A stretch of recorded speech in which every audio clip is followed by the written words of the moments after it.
Hey guys, welcome back to the channel. It's been a while, hasn't it? But we're back with another very special video.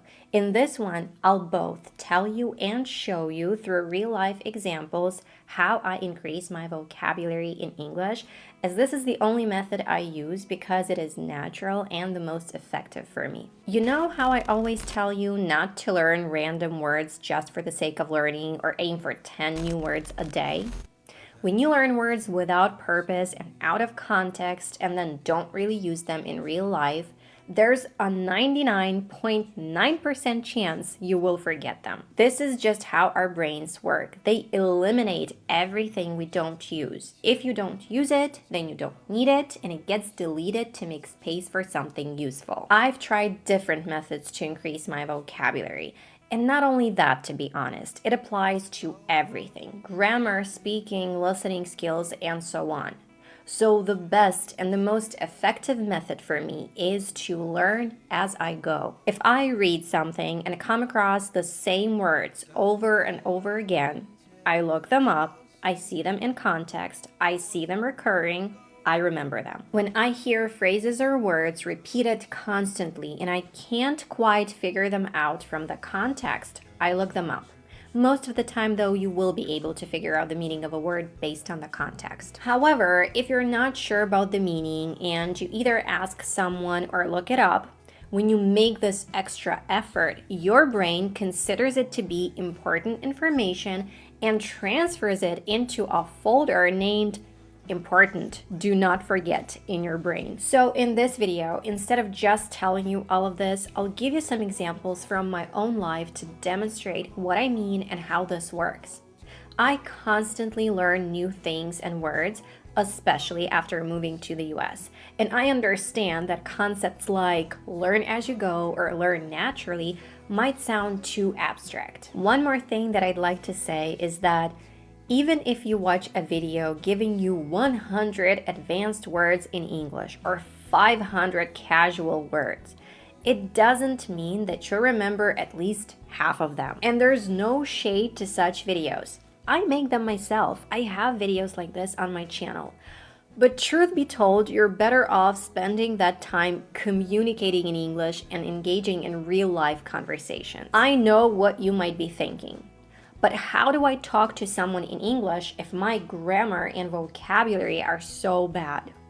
Well, the fact of the matter is that people will understand you and talk to you despite your mistakes and your accent. Moreover, they will help you say something, find the right words, or correct you if you ask them.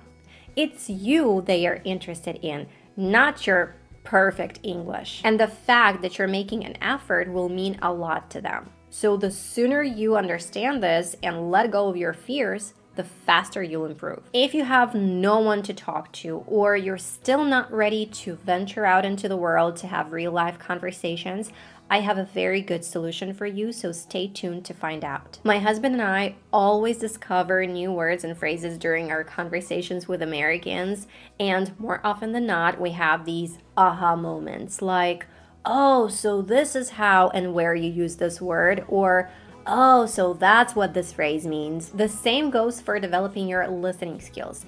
To this day, I watch my favorite shows, which I've probably watched hundreds of times. And it seems like every time I understand more and have these aha moments. It's constant improvement. In this video, I'll be using kitchen vocabulary as an example, and you might pick up some new words for yourself. Okay, so you see this thing over here?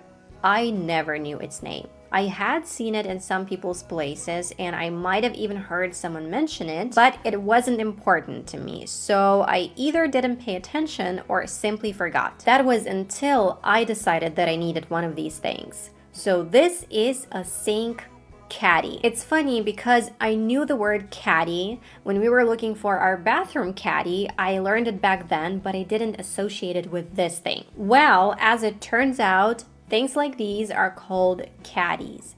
So now, after looking it up, searching for this thing, and using it basically twice in real life, I don't think that I will forget it. It's just there. Another interesting word that I learned and had never even heard before coming to the US is skillet. A skillet is a type of frying pan used in cooking, characterized by its flat bottom and typically flared or sloped sides, which make it easy to toss and turn food. Not only is it the type of frying pan, but skillet is also the name of a dish in restaurants. When you see the word skillet on a restaurant menu, it usually refers to a dish that has been cooked in a skillet. And that's where I heard it for the first time, in a restaurant. A waitress was going through the day's specials and she mentioned skillet. I had no idea what that was, so naturally when she left, I asked my friend and he explained it to me. I think that being in that kind of awkward situation, not knowing something and having to ask about it, made me remember it. Another word that was new to me was dressing, which I also heard for the first time in a restaurant. When a waitress asked me which dressing I preferred for my salad, I honestly only figured out the meaning of this word when she started listing them. So I understood that it referred to a mixture of oil, vinegar, or lemon juice and various seasonings and herbs used to add flavor to salads, vegetables, and other dishes. Speaking of seasoning, while watching a vlog one day, the person was talking about their favorite seasoning they used for making sandwiches and bagels. I wasn't familiar with that word, but as she was showing it, I naturally understood what it was. Oddly enough, after this word came up multiple times in conversations with native speakers. A seasoning is a substance added to food to enhance its flavor, and it can include herbs, salt, pepper, spices, or other flavorings. For instance, this one is my favorite. And this word can also be used as a verb, as in, I like to season my food generously. When I was giving a baking recipe, I didn't know how to call this action. It's called sifting, and this tool is called a sieve, though some people also call it a strainer. So I looked it up, and after using it a couple of times, I remembered it. When I was making a sandwich, my son asked me if I was spreading butter on the bread. And I thought to myself, so I'm spreading butter on the bread. Then I looked it up to see if he was right, considering that he was only 5 at the time, and indeed he was.